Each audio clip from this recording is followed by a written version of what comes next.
Sports melawan Insilio. Dengan adanya Insilio bermain dengan sangat disiplin untuk di game pertamanya, aku penasaran apakah mereka untuk di game keduanya akan mencoba untuk mengubah draft mereka dengan cara menabrak lagi. Yang tadi kalau untuk masalah menabrak, menurutku iya Insilio iya dengan draft menabrak mereka, tapi Gatot Kaca Khalid loh ini yang dibawakan. Jelas kuat banget dibandingkan dengan Hylos ya. Yang menurutku oke, kuat juga untuk nabrak tapi nggak sebesar area of effect-nya Gatot Kaca. Yap. Kemarin aku udah coba si Cloud sih. Saya nggak bisa ya main Cloud ya. Tapi bagus aja. Kadang kita kalau flexing. Kadang kita kalau pakai Cloud BM-nya di depan soalnya. Bener. Di belakang. Kadang lupa tuh kita. Saya juga gitu sih. Pas balik tiba-tiba kok kita masih di depan. Lah iya. Iya, itu dia tuh. Oke. Bedanya ya, kita sama pro player. Oke, dan Chow masih menjadi concern ya untuk Legion Esports. Mereka nggak akan ngasih nih Chow-nya. Dan Matilda di ban sekarang. Karena mereka kayaknya nggak bakal mau ketemu lagi sama Matilda yang bisa memainkan Kating powernya juga. Dan untuk terakhir berarti oke, Hilda, Matilda yang udah ditutup, chipnya kebuka lagi ya, tapi again and again chip tadi untuk di game pertama juga nggak digunakan oleh kedua belah tim. Sementara untuk Suyo sekarang terbuka untuk Insilio lagi berarti ya? Iya, karena udah ada Yves sih sebenarnya lumayan ngejawab lah untuk adanya hero-hero melee bisa dipegangin. Dan apakah Suyo-nya akan diambil? Karena kan kalau misalkan nantinya mereka ke sisa Alpha yang diberikan sama Insilio bakal makin susah sih. Karena secara movement lebih unggul Suyo dibanding Alpha. Ya itu udah jelas, tapi wow ditabrak juga tetap dengan adanya Suyo plus Hylos ya. Oke. Menurutku ini bakal menjadi hal yang cukup unik karena biasanya untuk Hylos ngelawan Yves agak sedikit kesulitan di bagian pinggirannya, real world population, dan ya balik lagi area of effect yang lumayan besar lah kasarnya. Tapi Gatot Kaca yang sudah di ban, Khalidnya gimana nih?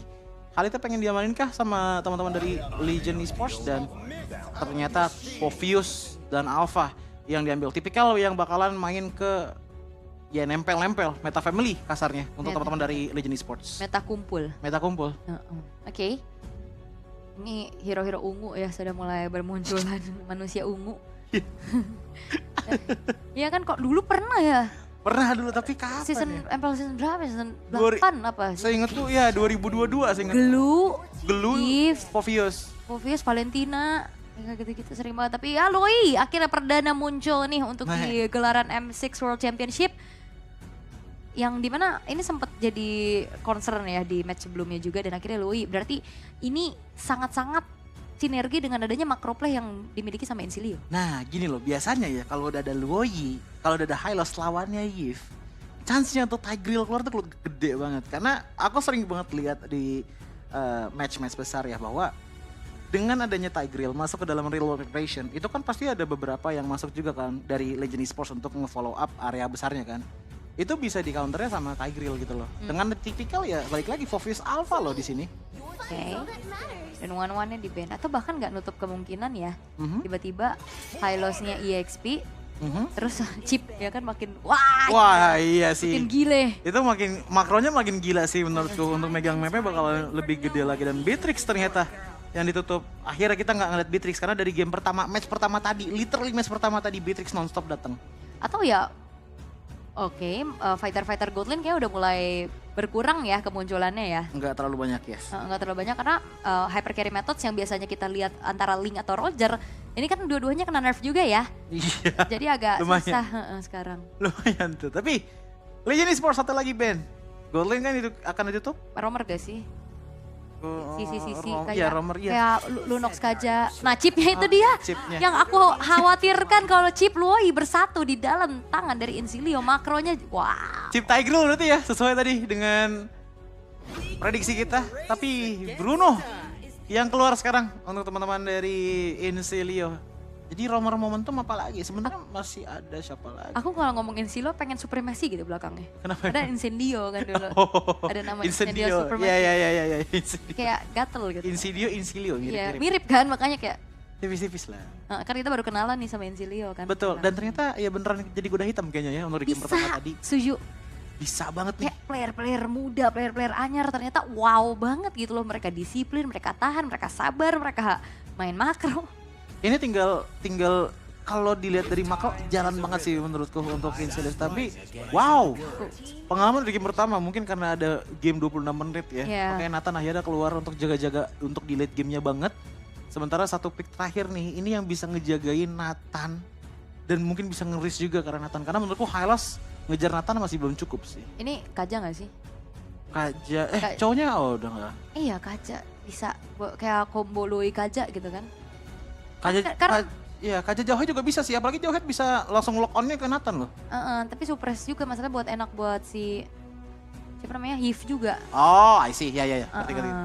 Bisa sih Kaja menurutku. Iya bisa langsung tabrak belakang kan. Kadang kan kalau Nathan dia harus entropi ke depan, tapi Idit ternyata yang menjadi pilihannya bakal menjadi kombinasi seperti apa. Karena secara nggak langsung Idit juga damage-nya wow. Ya, Edith damage yang besar namun dipegang sama Lovely, berarti ada kemungkinan ini akan menjadi Edith Rom ya. Tapi aku ngeliat pattern dari Insilio, justru mereka untuk di game kali ini kayaknya ngincer early game-nya gak sih Ul? Harusnya ya. Iya, Luoyi, Edith, Juno, Suyo. Nah ini mungkin udah menjadi salah satu hal yang akan berbeda untuk di game kedua kali ini. Karena ngincer di early ngelawan Nathan di gold lane, menurut itu bisa menjadi salah satu power utama untuk Insilio. Tapi kalau sampai early-nya gak dipegang, wah ini siap-siap sehat-sehat nih. Bener, itu dia. Jadi sedikit berbeda harusnya dari gameplay yang akan dibawakan oleh Insilio. Mereka akan jauh lebih aktif. Mengingat hero-hero yang dibawa juga sangat-sangat punya kesempatan untuk memberikan early aggression-nya. Namun kita akan lihat apakah Legion yang tadi nahan sampai ke 26 menit bisa juga membuat akhirnya waktu dari Nathan ini bersinar. Karena ini adalah match point untuk Insilio. Jadi kita akan langsung saja menuju ke line up dan untuk menyaksikan game yang kedua di match kedua di hari ini. Yap, ini dia untuk game kedua, match kedua kita. Permainan antara Insilio melawan Legion Esports. Diawali dengan adanya perbedaan buff yang diambil satu orange, satu purple. Mungkin akan ada pengincaran ke arah Little Wanderer kah? Karena kita juga masih belum tahu nih untuk Little Wanderer ada di mana posisinya. Ya match up-nya masih sama ya. Yes. Alpha, Suyo lagi. Suyo. Betul. Masih berkutat di area fighter-fighter jungler sekarang dan mungkin ya kita udah lumayan jarang lihat assassin ya. Kayak tadi Hayabusa aja yang dipakai di match 1 kurang efektif ya. Gak efektif. Dan ini dia dari set talent emblem ya. Untuk set talent emblem aku pengen kencengin dulu ke arah dari Edith ya nih. Walaupun Rom ternyata dia masih mencoba untuk bikin sedikit ada damage juga dengan attack speed tambahan menggunakan Swift di angka 10%. Sementara kalau kita ngelihat ke wow, Reaper, Brave Smite yang dia gunakan untuk di game kali ini nyari sustainability mungkin siap-siap untuk di late game karena early-nya dari Luoyu udah lumayan sakit sih emang. Yap, dan susah banget untuk main front to back kalau ada Yiv aja pokoknya ya. Harus ngincer belakang dan ya seperti apa nantinya macro play yang bisa dimainkan oleh Insilio dan awareness seperti apa juga yang bisa diberikan oleh Legion Esports agar terhindar dari serangan-serangan kejut yang bisa ditunjukkan oleh Reaper. Nah ya, dan untuk sekarang dari kedua belah tim mereka masih mencoba untuk cari grounding area yang enak terlebih dahulu, tapi ada something yang unik. Perpindahan lane ya antara Fovius dan juga Yiv, dimana Yivnya nih lagi di atas nih. Mungkin niatnya Fovius di arah mid lane untuk coba untuk ngeharas dan screening kali ya ke arah jungle dari Insilio, tapi ya untuk sekarang belum bisa terlalu lebar karena Lovely ya 2 skill pertamanya udah cukup untuk pick off. Oke, dengan hehehe yang sudah mulai terlihat di arah tengah. Ada burst damage dari dispersion dan rotation. Tapi ditabrak lagi dengan adanya satu buah Spiro Alpha. Reaper pun tidak terselamatkan, first blood diamankan di tangan dari Joe. Dan itu dia, satu ancaman buat Insilio ada early game yang gak bisa mereka pegang. Ini bakal jadi bom waktu aja nantinya karena Nathan yang akan bersinar juga di mana Justinian terpaksa harus mundur. Iya, akan agak berbahaya, apalagi itu juga ngasih 300 gold tentunya untuk teman-teman dari Legion Esports, tapi tetap dilanjutkan juga dengan Hylos. Yes, tapi lihat Real Revelation dari belakang, ditabrak lagi tapi Justinian berhasil untuk bisa men-take over terhadap turtle-nya dan bahkan jauh dibalaskan keadaan. Sebuah keputusan yang kembali menjadi bagus untuk Insilio karena sekarang pemain-pemain dari Legion berhasil untuk dipukul mundur dengan HP yang gak banyak dan invasi ke arah satu buah purple buff dengan ada diversion tepat waktu, tapi ternyata masih sempat untuk bisa dapetin ke arah purple-nya karena Lovely-nya gak ikut pulang. Iya, tadi hampir banget, ternyata bagus konsepnya dengan adanya ngambil purple buff udah langsung pulang aja, tapi sedikit tertinggal ya udah sengganya gak ada purple buff lah untuk Joe. Cuman yang aku notice tadi adalah dari Maniac-nya, dia udah mulai pede dan berani loh untuk ngebuat decision yang bisa dibilang sangat riskan. Maju ke depan sana di saat adanya real world manipulation, tiba-tiba dibantu sama Lovely dan ternyata works dengan Justinian yang masih bisa mendapatkan turtle-nya. Dan sebenarnya keuntungan tadi tuh bisa lebih diamanin lagi sama Insilio kalau duality-nya Reaper connect. Tapi tadi sayangnya nggak connect ke arah Meow, jadi tidak ada pick off tambahan yang datang dari Insilio. Yes, dan tadi di EXP ada piala M6 ya? Ya ada. Motivasi. Betul. Sebagai motivasi, ayo kita bawa pulang Piala M6. Itu versi digitalnya, belum fisik soalnya. Betul, tapi soft copy. Motivasi dulu ya seenggaknya. Tapi untuk sekarang walaupun terlihat ya dari segi point kill Legion Esports unggul 2-1.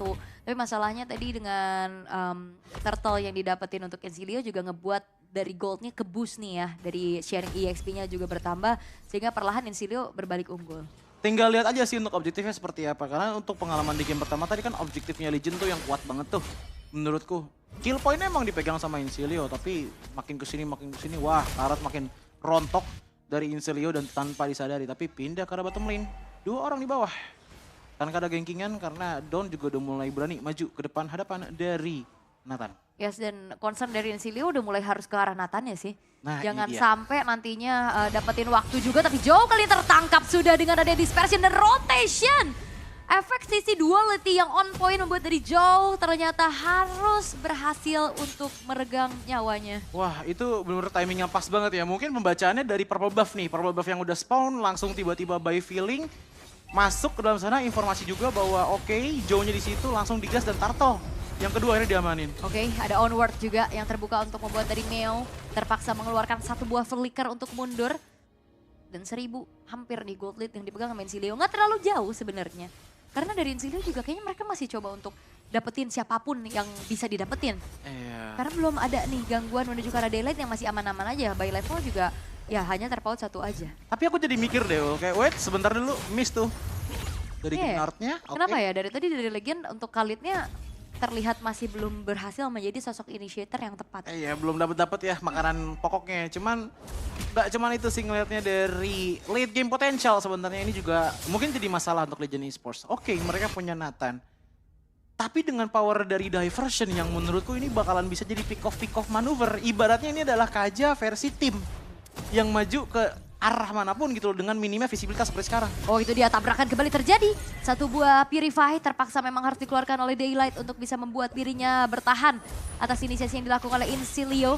Tapi backupan yang dilakukan oleh Legion Esports dengan adanya keempat pemain mereka untuk memukul mundur kembali pemain-pemain dari Ensilio sehingga tidak ada inisiasi lanjutan dan sepertinya masih sama dari strateginya adalah membiarkan kedua belah jungler makan lane di atas atau di bawah tadi dibiarkan dan 4-nya ikutan team fight. Iya dan ini yang terus dilakukan oleh Ensilio dan juga Legion Esports cuman bedanya untuk sekarang mainin ke arah team fight mepetnya menurutku lebih dimenangkan oleh Ensilio berkat adanya Luoyi. So selama Luoyi-nya Ensilio itu bisa dijaga dengan baik menurutku Legion Esports akan agak sulit nih untuk bisa set up team fight jangka panjang yang enak untuk mereka. Oke mereka punya real world manipulation tapi kita juga harus ngelihat bahwa ya ini yang bakal jadi problem.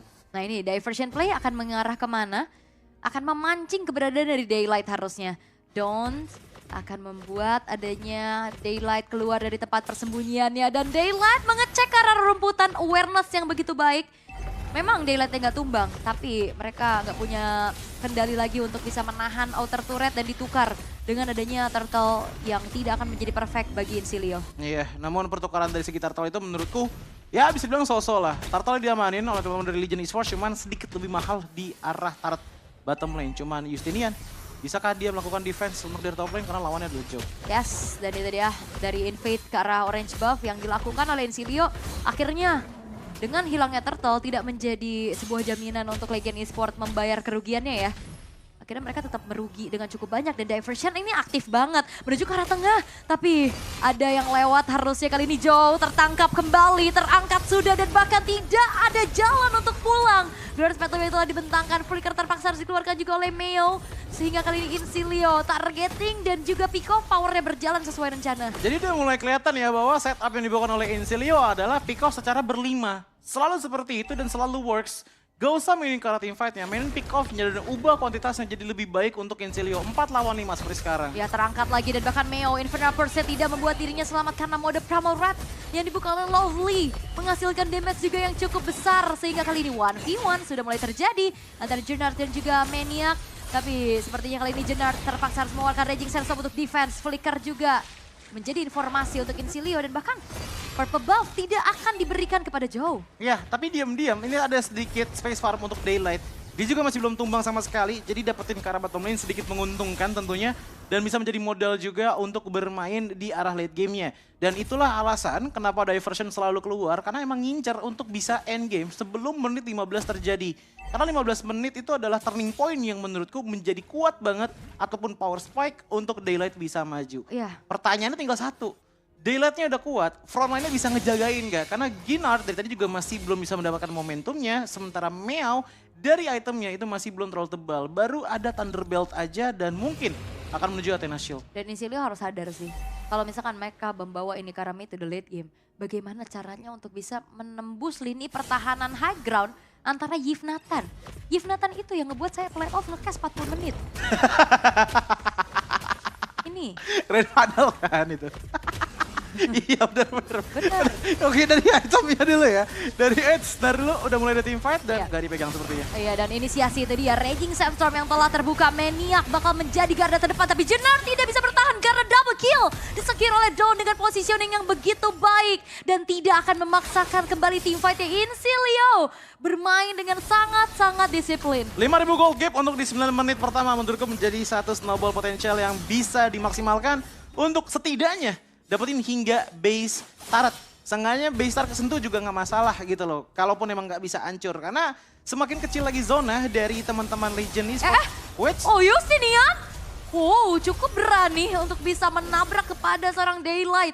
Yang kadang satu buah interference itu tidak punya damage yang besar, tapi bikin galau. Itu teori of everything yang banyak banget miscalculate loh. Assassin-assassin yang coba untuk maju ke arah dari Nathan. Karena menurutku itu yang membuat Nathan tuh susah banget di reach. Theory of everything bisa dorong balik dan bahkan bisa mengombang-ambingkan siapapun yang ngelawan ke depan sana. Tapi balik lagi ke dalam pembahasan, menurutku ya ini momen-momen dimana Isilio harusnya bisa mulai agresif banget lah. Walaupun gak ada Justinian. Nah ini high ground-nya kuat. Lihat udah dibuka, Grass Pathway, di-clear dari jauh juga Yves-nya, Nathan-nya. Bakal susah dan ini bakal jadi bom waktu sekali lagi yang perlu diingat oleh Isilio. Jangan sampai mereka membawa ini ke arah late game kalau nggak mau dibawa ke game yang ketiga. Walaupun memang in the end satu buah inner turret di arah tengah berhasil tetap dihancurkan ya. Iya, dan bahkan dari pasifnya juga jadi tipis-tipis lore itu juga menjadi sebuah distraksi lah. Untuk wait sebentar dulu, ini dia show akan datang. Iya, bakal ada pengawalan terhadap Lordnya. Diversion play kembali diperlihatkan.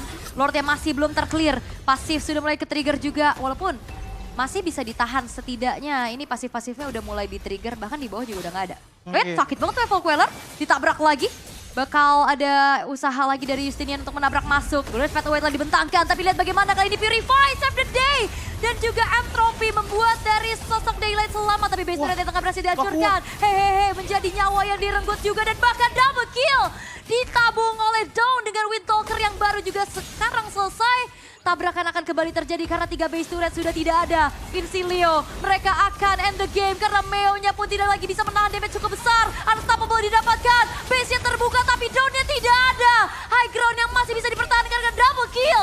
Dan menjadi penyelamat pula oleh Daylight, triple kill. Dan bahkan satu buah diversion menyelamatkan nyawa hampir Maniac, tapi Maniac yang ditabung oleh Daylight dan membuat dari Legion Esports mereka masih bisa bernafas. Satu momen terakhir yang terlalu dipaksakan oleh Incilia yang membuat dari Maniac pun jatuh ke tangan Daylight. Dan ini momen yang dari tadi kita bicarakan. Momen di mana Red Flag pun telah terkibarkan untuk teman-teman dari Incilia. Power late game potential dari Daylight yang sudah sangat sakit harus mereka hadapi. Oke, aku ngelihat permainan sangat pintar tapi Hylos dari Maniac bisakah pulang? Wah dikejar sih ya, tapi satu yang terakhir Maniac masih bisa bertahan atas kejaran dari Daylight yang bahkan kalau udah di menit 12 kayak gini bakal berat ya. Tapi hehehe mengetahui adanya diversion play juga akan diberikan informasinya. Namun Legion Esports mereka akan dilematis kalau misalkan emang mau paksa ke arah team fight. Karena ini Lord in hand. 3 base turretnya udah gak ada. Iya, namun balik lagi sebenarnya balik untuk startnya Incilia ya menurutku bagus banget. Mereka terus maksain atas, tengah, bawah, tengah, atas. Ditambah lagi dengan tengahnya tiba-tiba ditambahkan dengan Glorious Pathway. Dibandingkan dengan real world manipulation, otomatis dia nggak bisa keep up. Dari real world manipulationnya untuk melakukan defense. Itu yang bagus banget, tapi mereka overcommit. Wah ini team fight bakal coba untuk langsung saja dikendalikan. Spiral Alpha telah terbuka, tapi dengan adanya satu buah Retribution on point dari Sunian. Dan bahkan Jinardnya pun gak bisa kemana, tapi Joe masih punya lifestyle yang dimiliki sehingga Joe tidak mudah untuk ditumbangkan dan Legend Esports hanya kehilangan Jenard. Dan bicara lagi tentang adanya power high ground defense, harusnya mereka masih bisa setidaknya mengendalikan kalau Daylight dan juga hehehe-nya nggak tumbang. Iya, asalkan ini nggak long term team fight banget sih dari Incilia, karena ngelihat dari Suhyo-nya pun di sini udah benar-benar full build banget ke arah offense. Begitupun juga dengan Hylos yang udah siap dengan Radiant Armor plus dengan adanya Dominance Ice-nya juga. Setidaknya ada attack speed yang bisa dikurangin lah dari Daylight kepada teman-teman dari Incilia. Tapi ini dia untuk tabrakan terakhirnya. Dipaksa diversion menjadi sebuah ancaman. Raging Sandstorm telah terbuka. Lord masih coba untuk di-clear perlahan. Tapi Reaper mendapatkan 1 poin kill tambahan di mana Joe-nya pun tidak ada. Dan base-nya terbuka dan Incilia berhasil untuk bisa mendapatkan 2-0 tanpa balas dengan gameplay yang begitu agresif. Yes, 2-0 permainan yang sangat intens dan bahkan team fight demi team fight terjadi. Berbeda sekali dengan game pertama di mana semua permainan pasif. Tapi di game kedua Incilia mengeluarkan sang kuda hitamnya, power kuda hitamnya kepada Legend Esports 2-0 di tangan. Dan aku melihat sebenarnya banyak sekali ada misstep yang dilakukan oleh Incilia, tapi tetap kemenangan lah, tetap kemenangan.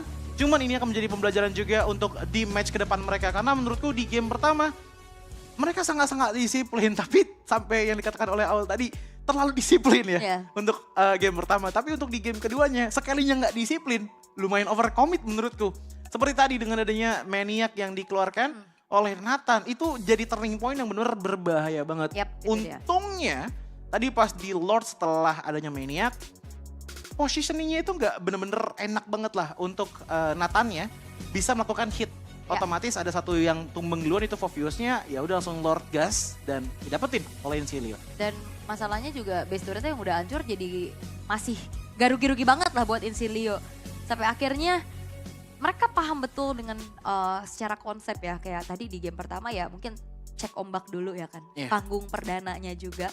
Secara disiplinitas oke banget gitu dengan draft yang dibawain juga. Karena mereka mainnya kating. Mereka susah banget ya buat main tabrak-tabrak masuk.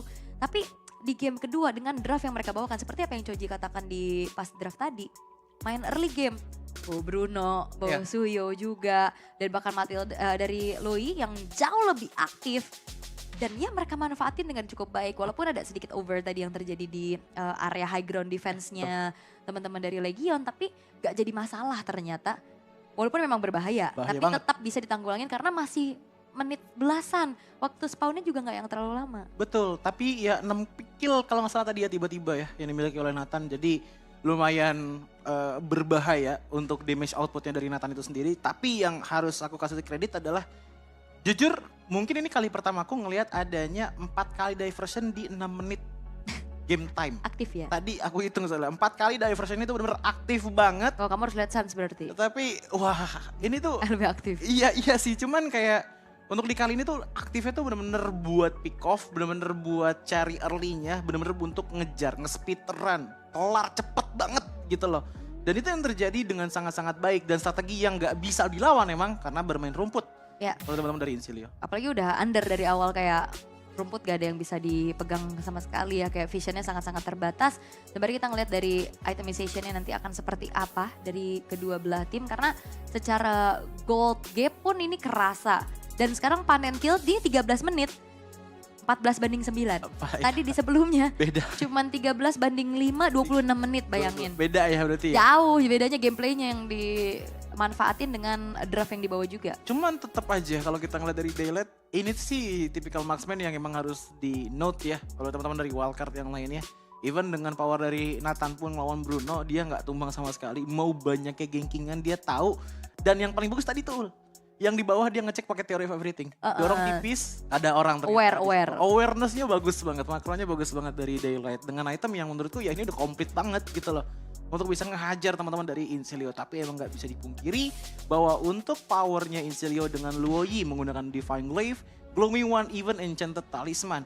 Tipikal yang bukan gede banget untuk di magical damage-nya. Tapi dengan utility yang banyak ditambah dengan skill set yang emang sakit dari Luoyi, ngebuat Incilia itu enak banget untuk bermain bertempel atau ngelawan tim yang menempel. Yang banyak jadi korbannya itu tadi ya Joe dan juga Meow.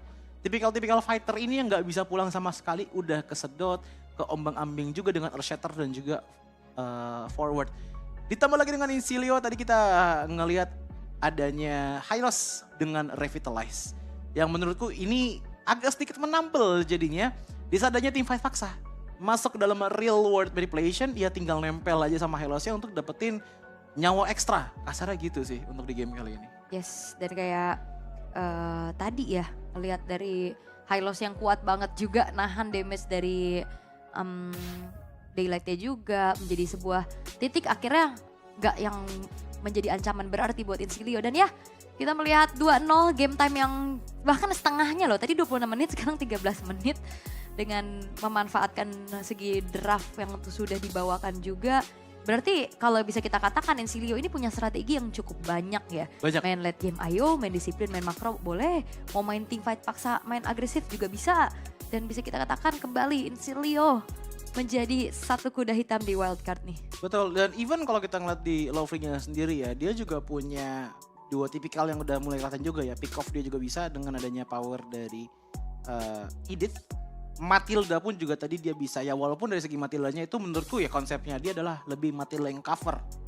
Ya kan, dengan guiding win, asisnya banyak karena banyaknya heal juga yang bisa diberikan.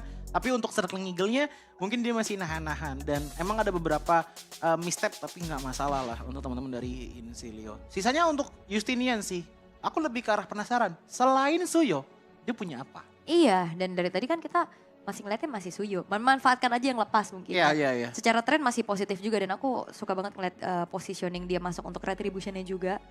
Keputusan-keputusan yang begitu baik dimiliki oleh Incilia. Dan ini dia untuk dari segi damage dealt dan juga domestic. Ya, untuk damage dealt jelas kita ngelihat bagaimana Reaper dengan 60.000 damage dealt di game kali ini. Dan aku udah katakan juga tadi ya sebelum game 1 dimulai ini Reaper harus hati-hati banget dengan adanya Justinian juga gitu loh. Even Dawn pun di sini nggak kesentuh juga kan kalau nggak salah ya. Kalau nggak salah ya, nggak kesentuh juga seperti di game pertama tadi. Selebihnya kesentuh kan tadi Maniac. Oh iya, satu kali kesentuh dengan adanya Maniac dari Daylight. Tapi ngomongin Maniac, ya Maniac sama nih. Hylos juga nih, belum ngebuka kartu-kartu yang lainnya. Aku jadi penasaran sih, karena kalau misalkan dia tipikal Hylos yang kuat banget ya untuk di game kali ini pun aku juga harus akuin Hylosnya tuh bener-bener mikro yang bagus banget. Glorious pathway-nya pas dibukanya, targetingnya tahu ke siapa yang harus ditempel juga dia tahu gitu loh. Jadi aku penasaran, ini tuh tipikal XP laner yang bakalan full ke arah ya gue maju, lu follow apa atau enggak ya belakangan, atau emang bakal stick together sama timnya. Ya. Ini yang menurutku bakal jadi contender kuatnya RRQ Akira kayaknya. Oke, berarti menjadi satu ancaman di grup B ya. Oke, dengan poin penuh juga nih 2-0 yang berhasil untuk dikantongi oleh Incilia. Berarti ya nggak terlalu banyak ngeluarin strats ya mereka ya, baru ya lebih ke sama kan? Sama. Suyo sama Hylos untuk segi hero-nya. Sementara kalau dari segi gameplaynya yang pertama ya mainnya lebih ke udah pasif dulu, sabar dulu. Ternyata di game yang kedua lebih agresif dan siapakah yang menjadi MVP atas agresivitas tersebut? Reaper lagi kah? Karena ini dia untuk MVP-nya jatuh ke tangan, ding MVP by GoPay jatuh ke tangan Dawn ternyata dengan 6 kill, 1 death dan juga 5 assist. 1 death tadi dari Maniac-nya Nathan, tapi nggak masalah karena untuk gameplaynya menurutku Dawn ini tipikal gold lane yang bakal stick together sama tim dan mungkin bakal nunggu komandonya. Tapi sekalinya dikasih komando ya dia bakal eksekusi dengan sangat baik out. Dan ya positioning dia sih aku suka banget ya. Tidak tersentuh jadi don't touch me. Don't touch Dawn ya, DTD don't touch ya. Dawn dan don't touch me dan ini dia MVP highlights-nya. Dimulai dengan adanya Dawn tadi yang udah dapetin kill point yang sangat banyak menurutku dengan ada double kill, tapi itu juga ya baik lagi dibarengi dengan teman-teman ya. Makanya tadi aku bilang kalau dikasih komando dia bakal berjalankannya dengan sangat-sangat baik. Pindah lagi ke menit yang ke-12, dia bener-bener main. Coba lihat posisinya Dawn deh. Dia kejar Meow-nya, terus tiba-tiba ada yang maju ke depan tuh dengan entropi. Kaget dong dia. Otomatis dia tertumbangkan, tapi nantinya di satu push terakhir, aku inget banget. Itu bolanya Dawn, fokusnya ke turret doang. Iya. Tapi ini gagal selamat ya karena ancang-ancang dari diversion tuh lama banget. Dan ini upaya defense sebenarnya, balik lagi high ground-nya kuat, tapi apalah daya, super wave minion, Lord in hands juga, Dawn-nya benar-benar free hit juga.